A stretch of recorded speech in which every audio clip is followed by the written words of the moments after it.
Good morning class. Good morning sir. Good morning, कैसे हैं सब? सर ठीक है, आप सुनाओ। Good morning sir. आवाज़ आ रही है सभी को? Yes sir. चलिए स्टार्ट करते हैं। ठीक है, सॉरी थोड़ा लेक्चर लेट हुआ है आज स्टार्ट, कोई बात नहीं। आई थिंक इमल्शन चल रहा था आपका लास्ट टाइम, है ना? लास्ट लेक्चर पे इमल्शन चल रहा था ना बेटा, इमल्शन। Yes sir. ओके, देखो दोबारा एक बार हल्का सा रिकॉल कर लेते हैं। इमल्शन क्या होता है हमारा? हमने पढ़ा था कि आपकी डोज फॉर्म दो फेज़ की होती हैं। आपने फर्स्ट ईयर में देखा होगा जब क्लासिफिकेशन ऑफ डोजेस फॉर्म आया होगा आपके पास। ठीक है, तो हाँ, दो फेज़ होती हैं, मोनोफेजिक और बायोफेजिक। तो इमल्शन क्या है? इमल्शन हमारा biphasic solid dose, biphasic liquid doses form होती है हमारी। ठीक है, ये दो तरह का होता है। इसको इंटरनली और एक्सटर्नली दोनों तरह से ले सकते हैं। ये दो तरह का होता है। कौन कौन सा? Oil in water and water in oil. फिर हमने दो टर्म देखी थी, dispersion face and dispersion medium. तो जो डिस्पर्जन मीडियम, मीडियम तो क्या होता है? माध्यम। मीडियम मतलब हमेशा ज़्यादा होगा। तो जैसे ऑयल इन वाटर है, तो इसमें डिस्पर्जन फेज क्या है? ऑयल। डिस्पर्जन मीडियम क्या है? आपका वाटर। इसी तरह इसका अपोजिट कर देंगे। डिस्पर्जन फेज क्या होगा? वाटर। और डिस्पर्जन मीडियम क्या होगा? ऑयल। ठीक है, कुछ हमने एग्जाम्पल देख लेते हल्के फुल्के। आई थिंक इमल्सिफाइंग एजेंट के बारे में हम लिख रहे थे। हम पढ़ रहे थे कि इमल्शन बनता कैसे कैसे है, उसमें क्या चीज़ ऐसी डलती है। तो हमने देखा था सबसे इसमें एक होता है इमल्सिफाइंग एजेंट। ठीक है, इमल्सिफाइंग एजेंट क्या होता है? जो आपकी दो सरफेस होती हैं, जो हम दो फेस पढ़ रहे हैं, इन दोनों के बीच की टेंशन कम कर देता है, जिसको हम क्या बोलते हैं? Interfacial tension. ठीक है, वो इंटरफेशियल टेंशन कम करता है कौन? इमल्सिफाइंग एजेंट, ताकि वो दोनों आपस में आसानी से घुल जाए, मिक्स हो जाए आपस में दोनों फेज। ठीक है, अब इतना ही हुआ था ना बेटा? Sir formulation. हाँ, फॉर्मुलेशन, बस खाली फॉर्मुलेशन हेडिंग डलवाई थी। सर नहीं करा दिया था। इमल्सिफाइंग एजेंट के बारे में कराया था ना बेटा?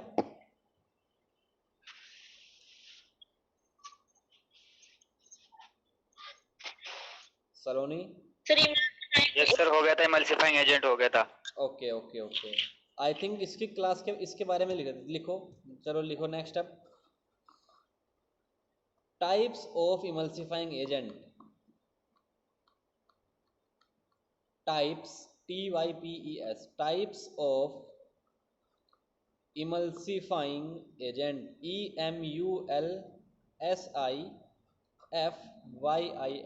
Emulsifying agent.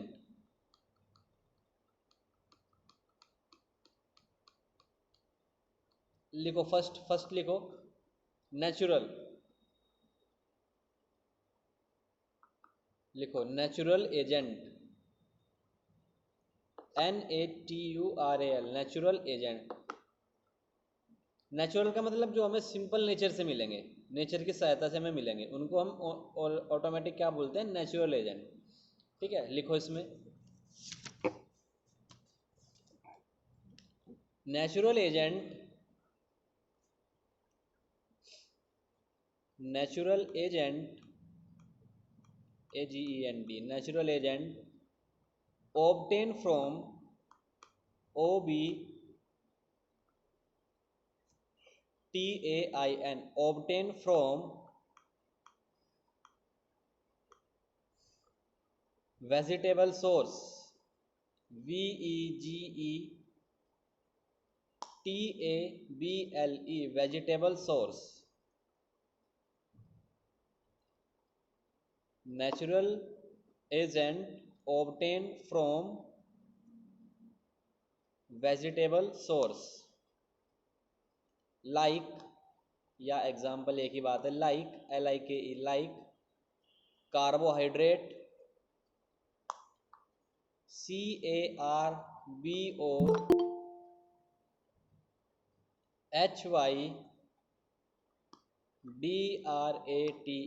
कार्बोहाइड्रेट। और कार्बोहाइड्रेट किससे मिलता है बेटा? बताएगा कोई? अबे गधो, तुमने प्रैक्टिकल नहीं करा फर्स्ट ईयर में? किससे मिलता है कार्बोहाइड्रेट? आलू खाते हो मोटे हो जाते हो तुम, इतने पेट मोटा रहते हो गधो। आलू से ही तो मिलता है कार्बोहाइड्रेट, आलू में सबसे ज़्यादा कार्बोहाइड्रेट होता है। ठीक है, चलो खैर लिखो, like carbohydrate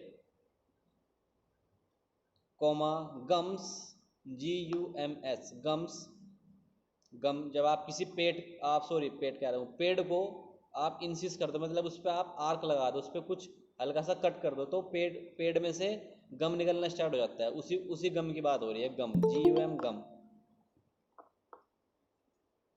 etcetera, ETC।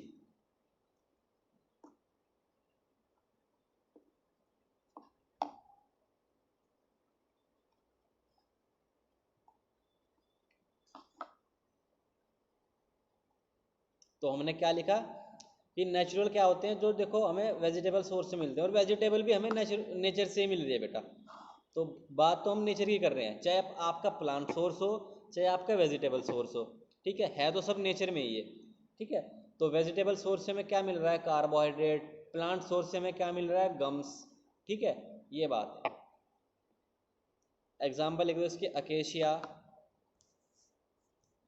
Example acacia, ACACIA acacia, ट्रेगागैंथ,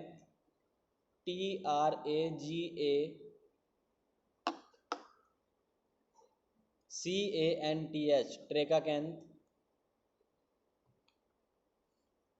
comma agar, AGAR agar, ETC। ये एग्जाम्पल बेटा नेचुरल सोर्स के हैं, कभी आप कंफ्यूज हो जाओ।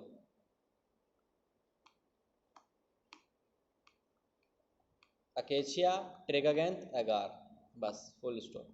सेकंड लिखो,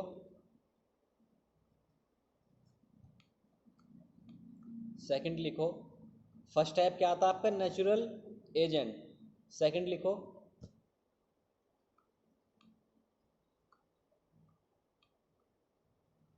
फ्रॉम एनिमल सोर्स। सर हाँ बेटा बताओ, बोलो आरती, लिखो second, animal source, ANIMAL animal source.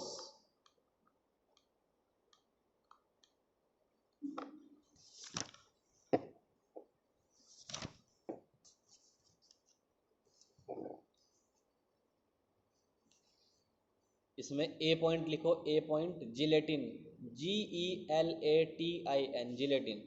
अब कौन सी बात हो रही है, जो हमें एनिमल सोर्स से मिलते हैं, यानी कि जो हमें एनिमल से मिलेंगे ऐसे सोर्स। तो देखो एनिमल से क्या मिलता है, जिलेटिन, फर्स्ट लिखो gelatin, GELATIN gelatin.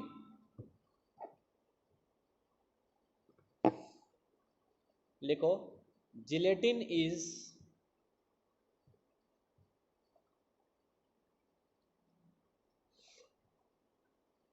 gelatin is mainly MAINLY mainly used for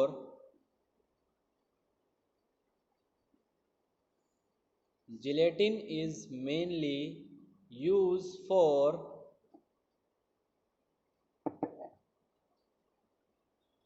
liquid paraffin, liquid paraffin, LIQUID liquid paraffin,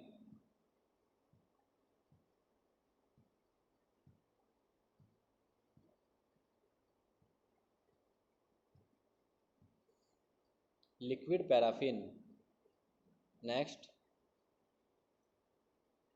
1%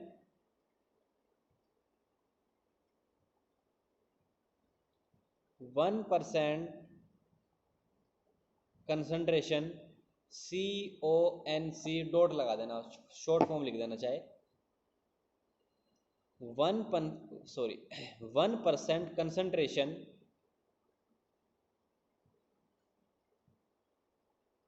1% concentration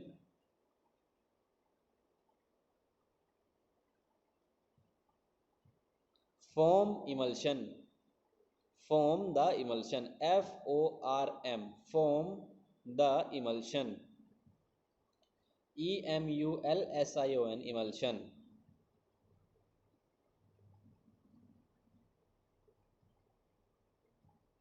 next,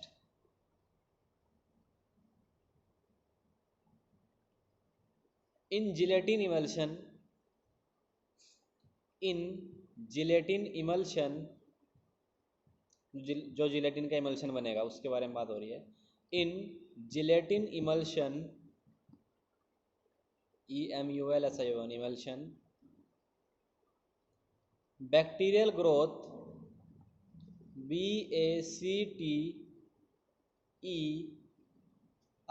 BACTERIAL, bacterial growth BACTERIAL, in gelatin emulsion bacterial growth are possible, ARE, are possible, so preservative is added, so preservative, PRESERVATIVE, preservative is added,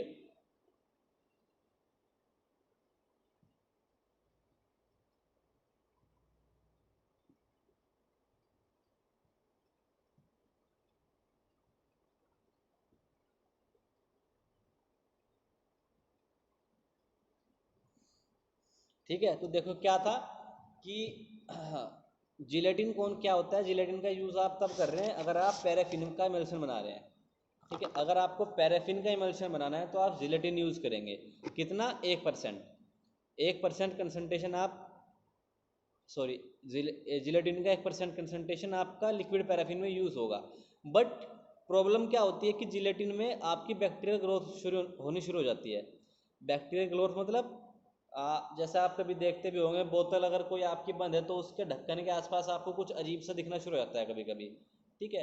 तो वही fungus की growth या bacteria की growth हो जाती है वो, ठीक है। तो जिलेटिन के साथ ये प्रॉब्लम है कि इसमें बैक्टीरियल ग्रोथ हो जाती है, तो इससे बचने के लिए आप इसमें क्या डालेंगे, प्रिजर्वेटिव, ठीक है, ताकि बैक्टीरियल की ग्रोथ इसमें ना हो, ठीक है। नेक्स्ट लिखो, सेकंड क्या है, एनिमल सोर्स, सेकंड, ये तो ए था जिलेटिन। बी लिखो, wool fat, WOOL, wool fat, WOOL, wool fat, FAT, fat, और ब्रैकेट में लिख देना इसके लैनोनिन, इसको लैनोनिन भी बोलते हैं, LANOLIN, लैनोनिन, LANOLIN, लैनोलिन।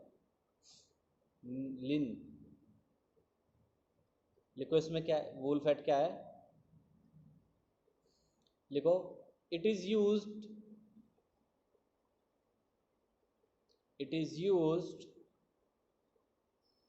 फॉर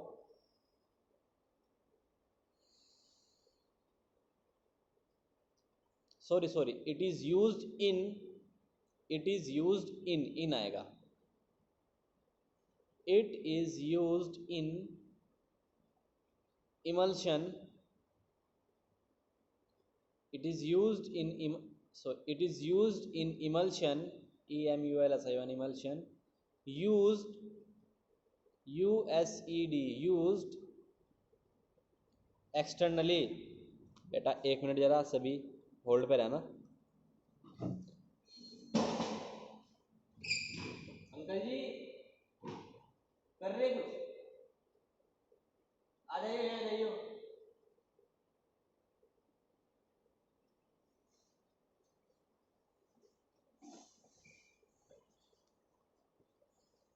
हाँ, तो कहाँ थे, it is used in emulsion, used externally, EXTERNALLY, externally, मतलब ये उस इमल्शन में यूज होता है जो आप एक्सटर्नली अप्लाई करोगे, मींस बाहरी सतह पे।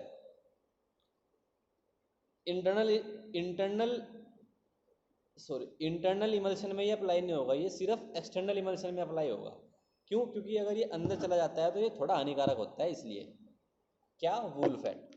तो वूल फैट की क्या है कि एक्सटर्नली अप्लाई होता है, तो सेशनल में आपसे कोई भी पूछ सकता है क्या कि एग्जाम्पल बताइए, जो उस एनिमल सोर्स का एग्जाम्पल बताइए जो आपका एक्सटर्नली यूज होता है। ठीक है, तो क्या होगा? Wool fat. ठीक है, 1 नंबर का क्वेश्चन लीक हो गया आपका। नेक्स्ट लिखो।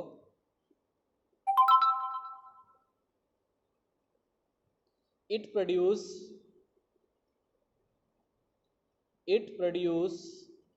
PRODUC, it produce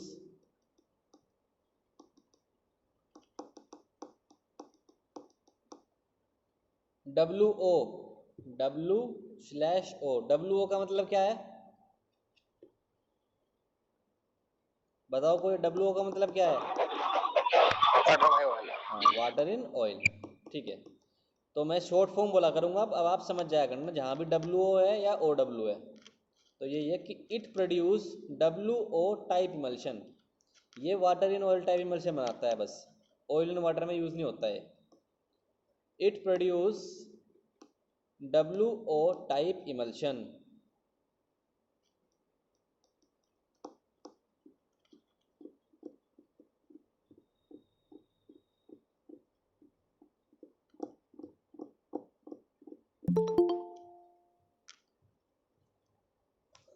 थर्ड लिखो बेटा। 2 हो गए आपके, natural source, animal source. Third लिखो सेमी सिंथेटिक। थर्ड लिखो सेमी सिंथेटिक।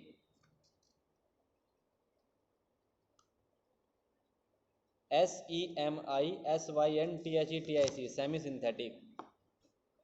इम्पोर्टेंट है, एग्जाम में तो इतना आता नहीं, बट शायद सेशनल में आ जाए आपके, है ना? शायद सेशनल में क्वेश्चन आ जाए, right the classification of emulsifying agent. तो क्या क्या लिखोगे? Natural source, animal source, semi synthetic, starch, saponin, ये सब लिखोगे आप। एक और क्वेश्चन लीक हो गया आपका। खैर, थर्ड है आपका सेमी सिंथेटिक।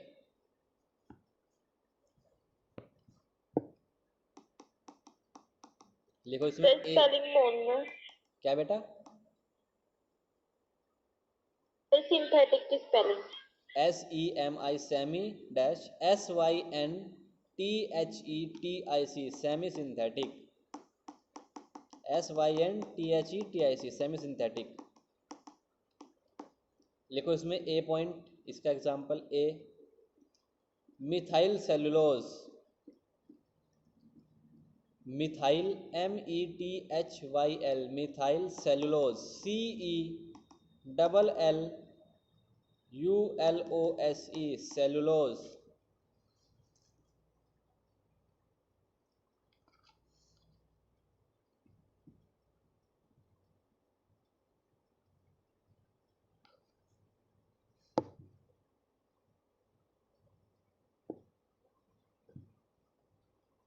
देखो सेमी का मतलब क्या होता है? अच्छा, सिंथेटिक चीज का मतलब क्या है? जैसे आप सुनते भी हैं सिंथेटिक पनीर है, सिंथेटिक दही है, तो क्या मतलब होता है उसका? बताएगा कोई? अरे जो आपने बनाई है, ठीक है, जो आपने खुद से बनाई है वो चीज़ सिंथेटिक हो गई, बट ये क्या है? Semi synthetic. तो ये आधा तो, सेमी सिंथेटिक का मतलब क्या है कि आधा आपने बनाया है, आधा आपको मिला है। तो देखो इसमें क्या है? Methyl cellulose. मिथाइल सेलुलोज, तो इसमें कुछ पार्ट सेलुलोज का होता है, और सेलुलोज बेटा हमें नेचर से मिलता है। सेलुलोज मिलता है हमें नेचर से। तो ये कॉम्बिनेशन होता है आपका, इसलिए इसको सेमी सिंथेटिक कह रहे हैं कि आधा तो हमें नेचर से मिल रहा है और आधा इसको हमने वो करा है, क्या कहते हैं, थोड़ा और इसको फॉरवर्ड करा है, ताकि आपका ये प्रोडक्ट यूज हो गया, फिर इसका नाम क्या है? Methyl cellulose. तो इसलिए इसका नाम सेमी सिंथेटिक है।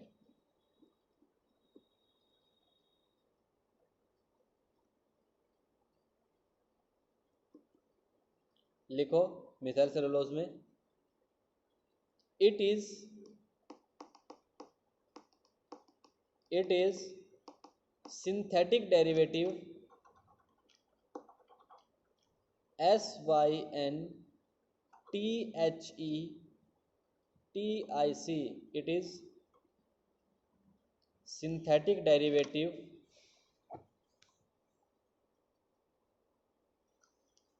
of cellulose.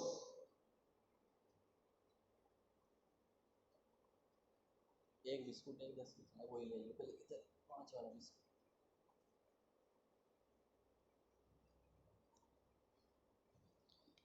It is synthetic derivative of cellulose. CELL